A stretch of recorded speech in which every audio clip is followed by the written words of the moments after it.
we have a sex-starved male population? What is a solution to sex-related atrocities towards women? How can we be more caring for our women folk? Hope we will grow more chivalrous and gentlemanly so that our women can live fearlessly. The news sometimes bewilders us. It intrigues us. For the true news Analysis, a weekly magazine on current affairs. We will begin it with the headlines.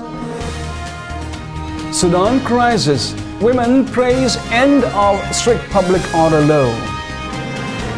Indian veterinarian 27 allegedly raped and murdered in Hyderabad. Polytechnic University, Hong Kong police find almost 4,000 petrol bombs on campus. K-pop stars Joon-young and Jong-hoon sentenced for rape. School head suspended after pupil dies from snake bite. Trump visits US troops in Afghanistan on Thanksgiving. Iraq unrest, Prime Minister Abdul Mahdi to resign after bloodiest day in protests. Now we will go to the stories in detail. Sudan crisis, women praise end of strict public order law. Sudan has repealed a restrictive public order law that controlled how women acted and dressed in public. 2 women had endured the atrocities that resulted from the implementation of this law. The country's transitional authorities also dissolved the party of former President Omar al-Bashir. Mr. Bashir seized power in 1989 coup and ruled for nearly 30 years before peaceful protests ousted him in April. Sudan is currently led by a joint military and civilian council as well as a civilian-led cabinet headed by Prime Minister Hamdok. Both the repeal of the public order law and the dissolution of the National Congress Party (NCP) were a response to key demands of the protest movements, which aims to dismantle Mr. Bashir's regime.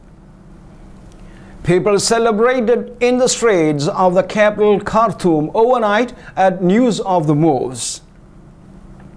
Aisha Musa, one of the 2 women on Sudan's new Sovereign Council, told the press that while the former regime had focused on how women dressed and acted, including preventing women from wearing trousers, it had ignored their education and health care.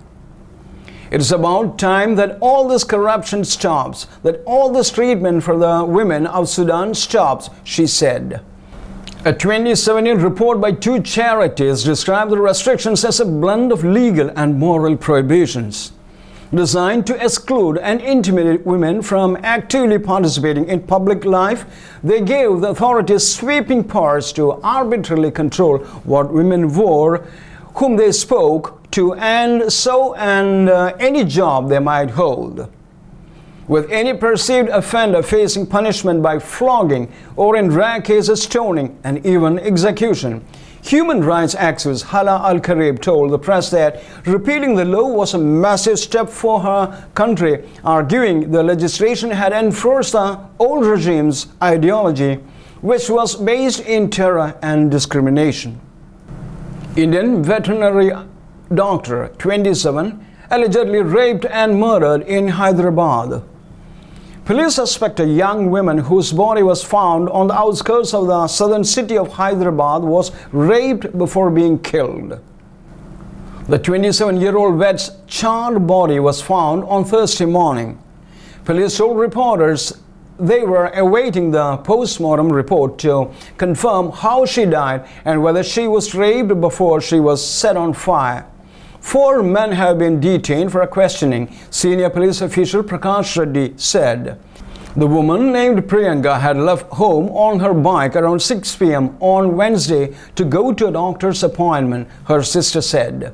She called later to say that she had a flat tire and a lorry driver had offered her help and that she was waiting near a toll plaza, she added, and then booked a taxi to go to her appointment, her sister told local journalists. She returned around 9 p.m. and found that one of the tires of her vehicle was punctured.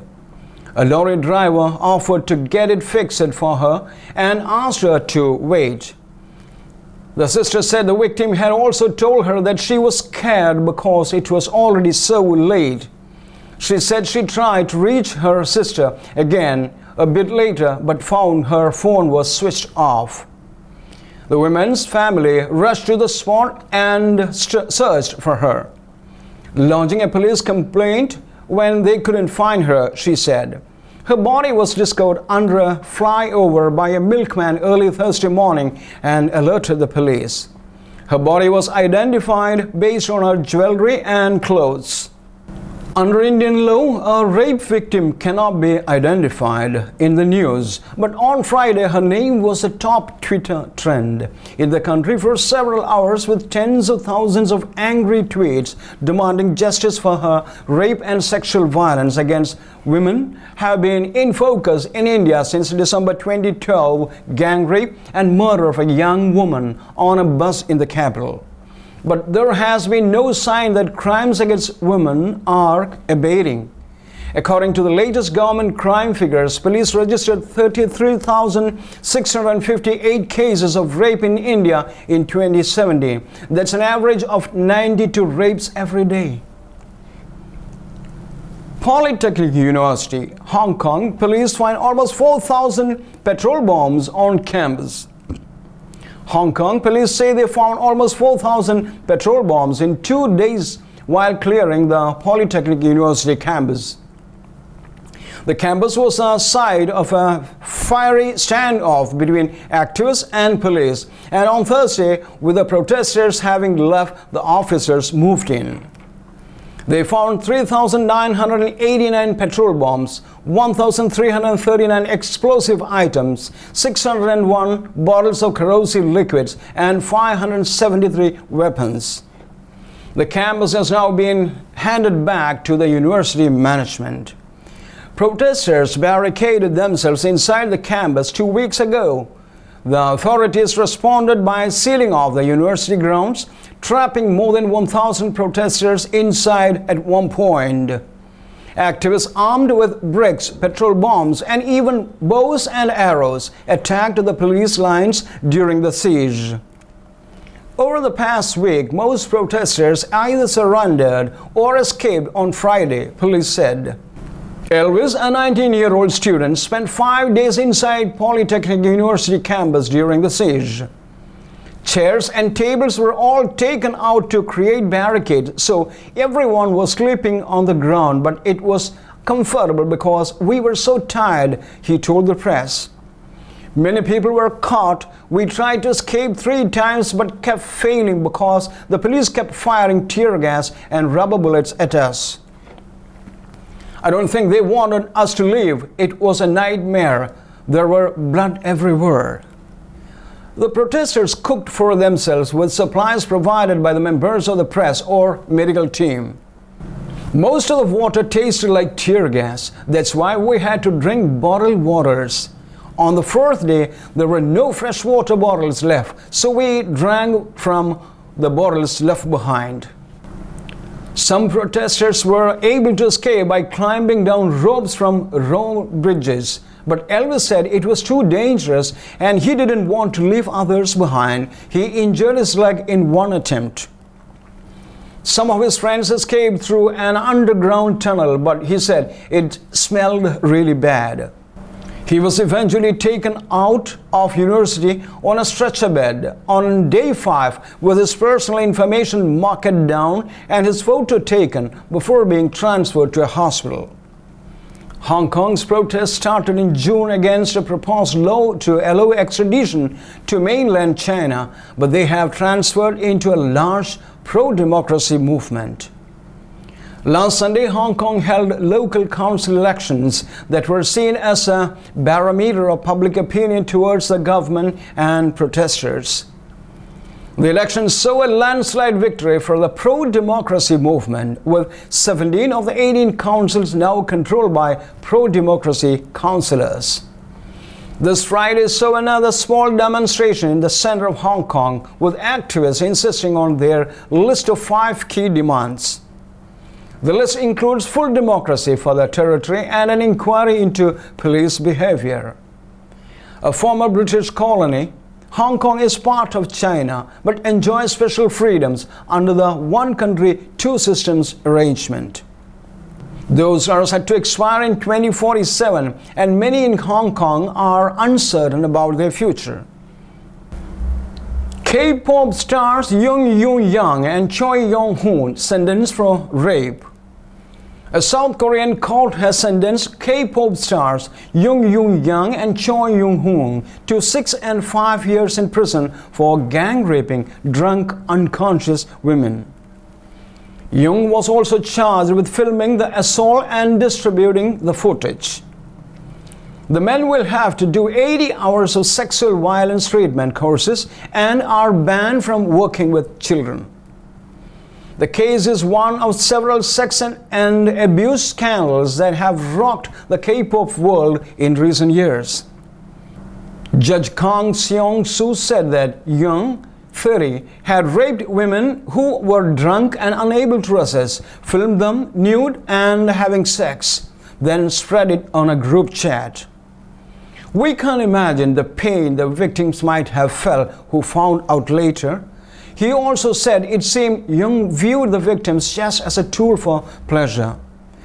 In the final testimony, Young, who rose to fame on a TV talent show, said, "I deeply regret my foolishness and I feel great remorse.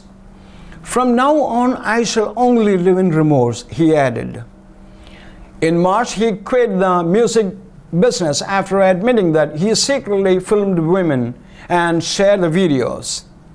On Choi, a former member of the FT Island, which had #1 albums in South Korea, the court said the 30-year-old did not feel any remorse after mass raping drunken victims. The allegations involving some of the biggest stars of the K-pop world have become a growing scandal. When we investigated the issue earlier this year, lawyer Cha Mi-kyung described these rapes as a hidden crime. "I was told women did not want to come forward out of shame and fear they would be judged rather than their attackers." Perhaps you can take this tantrum reaction to today's sentence as an example. This is rather too much for this type of crime. These women were not kidnapped on the street, but followed the handsome singers. But young women are realizing that together they do have a voice. In protests and marches they are seeking out. Thanks to them, things are changing. 2 K-pop stars who joked about gang raping women with their friends are now behind bars.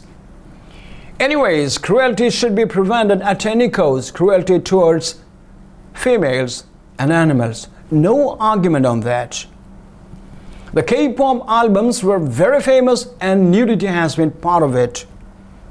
This horrific crime, which has taken place in the shadows of South Korean society, has been dragged into the light. Let us hope things will change for the better. Would you like to watch some of the K-pop numbers? School head suspended after pupil dies from snake bite. A school head has been suspended following the death of a student who was bitten by a snake inside a classroom at Wayanad in Kerala state of India. Classmates and family members of Shahla Sharin have accused teaching staff of not taking her injury seriously and failing to take her to a hospital. The 10-year-old's death has sparked widespread outrage and a protest march in Sultan Batheri in Kerala state. A deputy head was also suspended by local government officials on Friday. Witnesses said Sharin complained about being bitten by a snake at about 15 hours, that is 3 p.m. local time on Wednesday. The snake was hidden in a hole in the concrete floor, according to local reports. Classmates alleged a teacher who had also been suspended dismissed the student's bite claims as well as plea to get her medical help. Sherin was not taken to hospital until she was picked up by her father about an hour later, local reports say. The child's family say they visited 3 different medical facilities trying to get her anti-venom treatment before she died en route to a 4th. The death has sparked widespread complaints and protests about school conditions in Kerala. State education officials have instructed local schools to inspect and clean up their premises. A number of official bodies, including the Kerala State Human Rights Commission, are also looking into the case. 5.4 million people are estimated to be bitten by snakes every year in the world. And 1 lakh die and another 4 lakh are permanently crippled or disabled by a snake bite in the world. Trump visits U.S. troops in Afghanistan on Thanksgiving. President Donald Trump made an unannounced visit to U.S. troops in Afghanistan, his first time in the country for the Thanksgiving holiday. During the brief appearance at Bagram airfield, Mr. Trump served turkey to soldiers, posed for photographs, and met Afghan President Ashraf Ghani. In a speech to troops, Mr. Trump said the U.S. was in talks with the Taliban, which he said wants to make a deal. Mr. Trump also said the U.S. was substantially reducing troop numbers. Some 13,000 U.S. troops remain in Afghanistan, 18 years after the U.S. intervention to oust the Taliban following the 11 September 2001 attacks.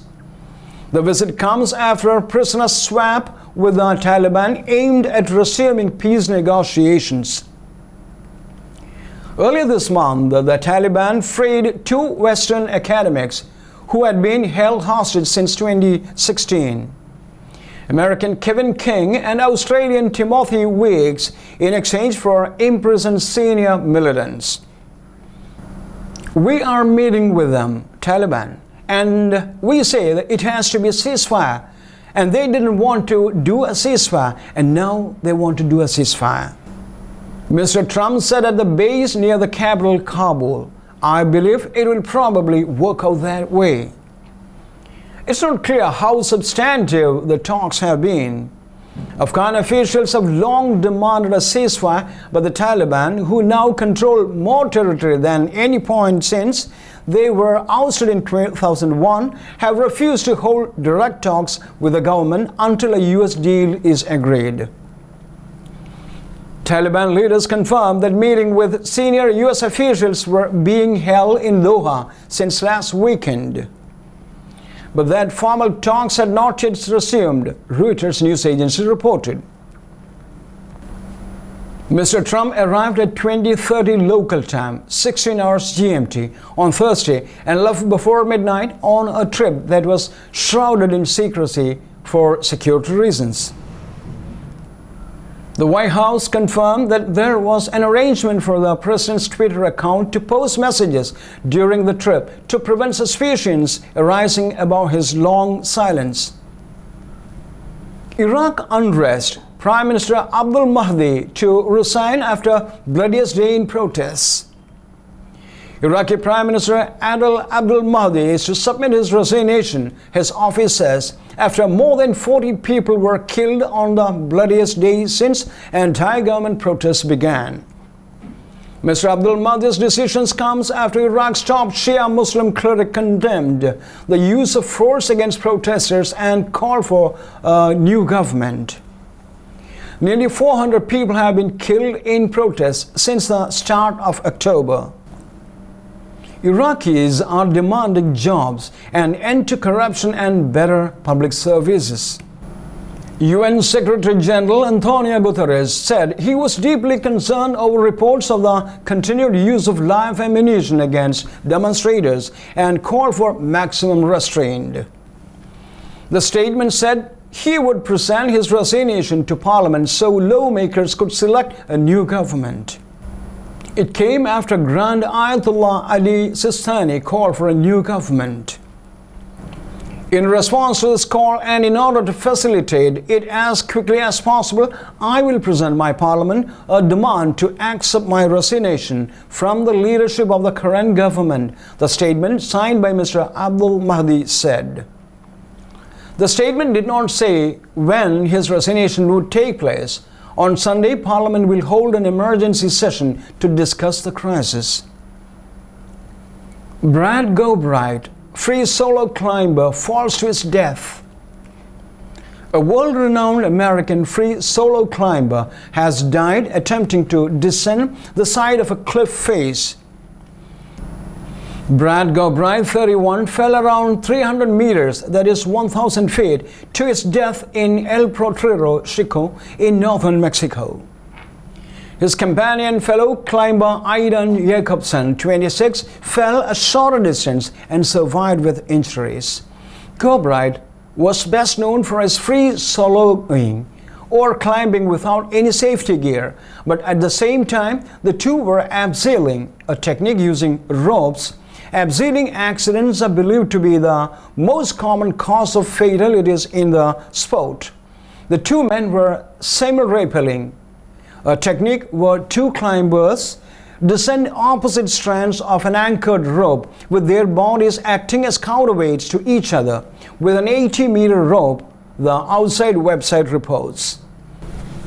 We started rapping, Mr. Jacobsen told the outside website, using the North American term for abseiling. I was a bit above him. I was on the left, he was on the right. Then all of a sudden I felt a pop and we started dropping.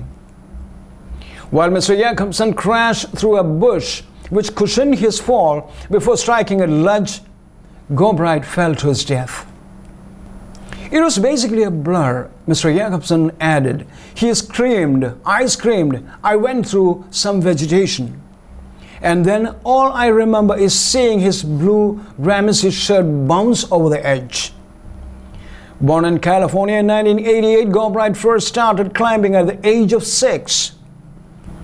He reportedly dropped out of an Orange County Community College in 2009 and worked odd jobs to fund his climbs around North America before his talent began to attract sponsorship deals. Jim Reynolds, who set that speed record with Gobright, wrote on Instagram, "We will carry your spirit, dear friend." We will now move on to the alluring world of business.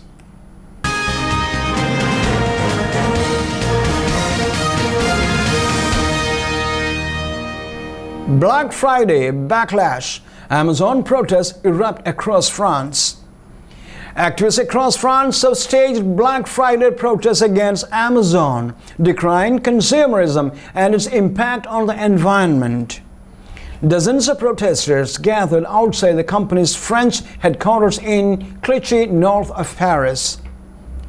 Protesters also tried to blockade a shopping center in Paris and logistics center near the eastern city of Lyon. In video from Lyon, riot police can be seen dragging activists away. The protests aim to disrupt Black Friday, a discount shopping day that activists have blamed for environmental damage. In response, Amazon told the reporters it respected the right to protest but disagreed with the actions of these individuals. Similar protests against Amazon erupted in other European countries, including Germany, where workers from 6 distribution centers staged a walkout over pay conditions. The union Verdi, which called the strike, said its members' hard work could not be bought for knockdown prices.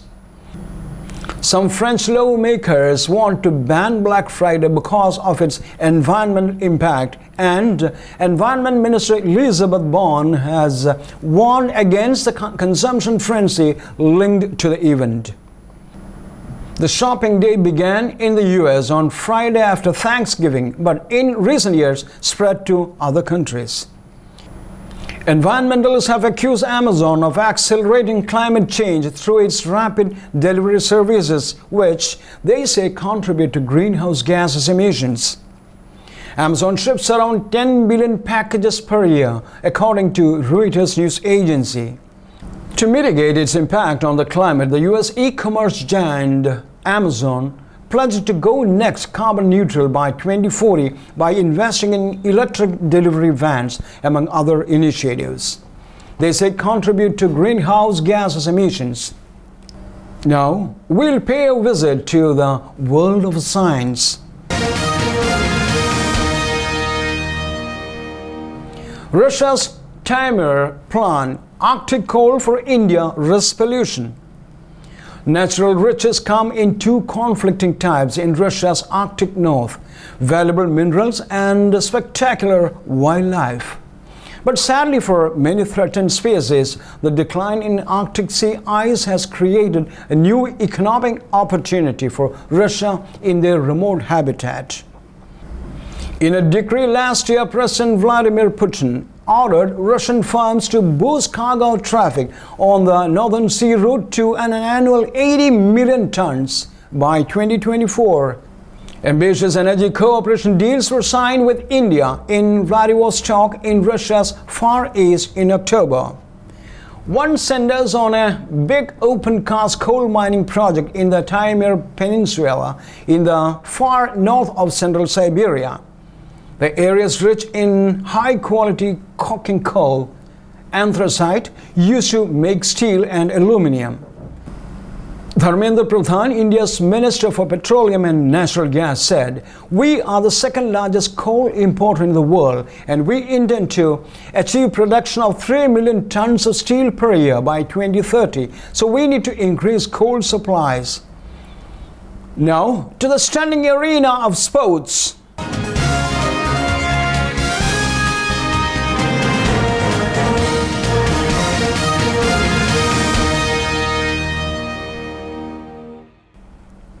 Arsenal sacked Unai Emery. Manager leaves after 18 months in charge.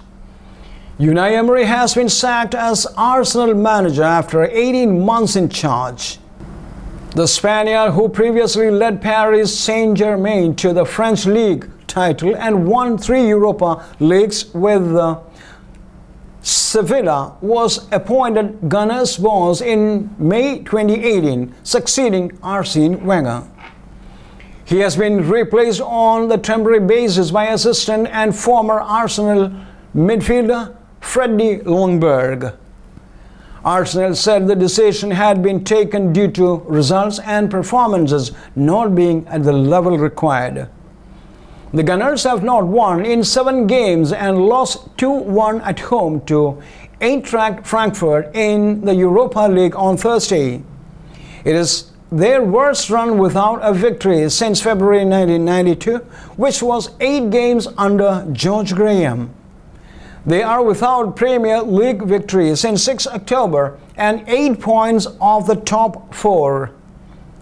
Ljungberg took training on Friday, and the Arsenal statement added, "We have full confidence in Freddie to take us forward." The search for a new head coach is underway, and we will make a further announcement when that process is complete. And that's all for the time being from the desk of news analysis.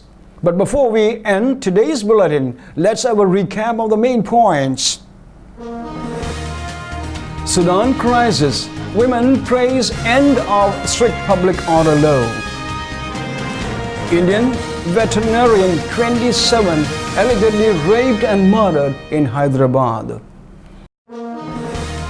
Polytechnic University, Hong Kong police find almost 4,000 petrol bombs on campus. K-pop stars Joon-young and Jong-hoon sentenced for rape. School head suspended after pupil dies from snake bite. Trump visits US troops in Afghanistan on Thanksgiving.